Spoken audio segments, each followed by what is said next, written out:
Quatrième commandement, commandement numéro Yves. Nous défendons une noble cause, si, si, si. Pas du tout pour de l'argent, nous n'avons aucun intérêt à faire la guerre. Alors, toutes les guerres, qu'on soit bien clair, sont une question de domination géopolitique et d'intérêt financier. Or, ces motivations sont inavouables et comme on n'est pas des lapins de 6 semaines, on ne va pas les avouer.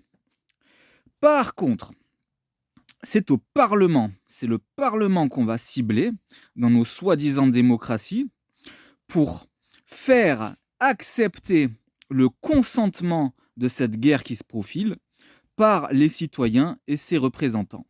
Pour ce faire, alors il y a plusieurs raisons à invoquer, à inventer et bien évidemment, les vraies raisons vont devoir être cachées.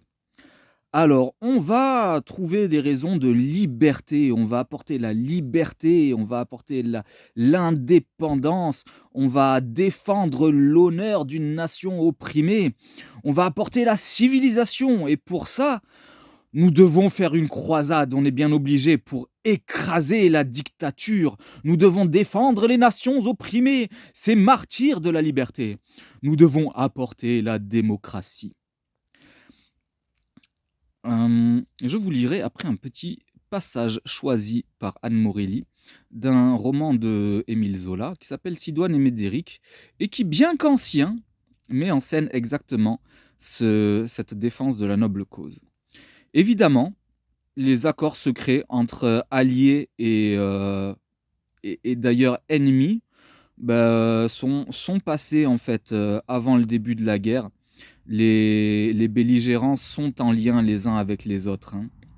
Alors après, une nation qui a intérêt à faire de la guerre, elle peut créer des petits attentats, hein. Bon, je vais pas parler du World Trade Center, ni même, des immeubles de Moscou qui ont sauté. Enfin bref, on invente des petits attentats, on fait quelques victimes chez nous et puis surtout on exagère, la culpabilité des pseudo-coupables, hein. Et à la fin de la guerre évidemment, on se rend compte que, les lobbies des armes et les lobbies du bâtiment, oh ils se portent bien, hein. Et puis quand on cherche un peu en amont, on se rend compte qu'en fait, ces lobbies du bâtiment et ces lobbies des armes, ils sont en lien. Ils boursicotent un petit peu, enfin ils font plein de pognon, comment on appelle ça? Enfin ils font plein de pognon de boursicoteurs, quoi. Et du coup, un petit passage de Sidoine et Médéric. Le processus classique avait déjà été suggéré par Émile Zola, qui mettait dans la bouche d'un des personnages de son roman, Sidoine et Médéric, le discours-programme suivant, qu'il recommandait ironiquement à ses collègues souverains. Les sujets de guerre deviennent difficiles à inventer. Après de longues réflexions, il m'est venu une inspiration sublime. Nous nous battrons toujours pour les autres, jamais pour nous. Remarquez quel honneur nous tirerons de pareilles expéditions. Nous prendrons le titre de bienfaiteurs des peuples. Nous crierons bien haut notre désintéressement. Nous nous poserons modestement en soutien des bonnes causes, en dévoués serviteurs des grandes idées.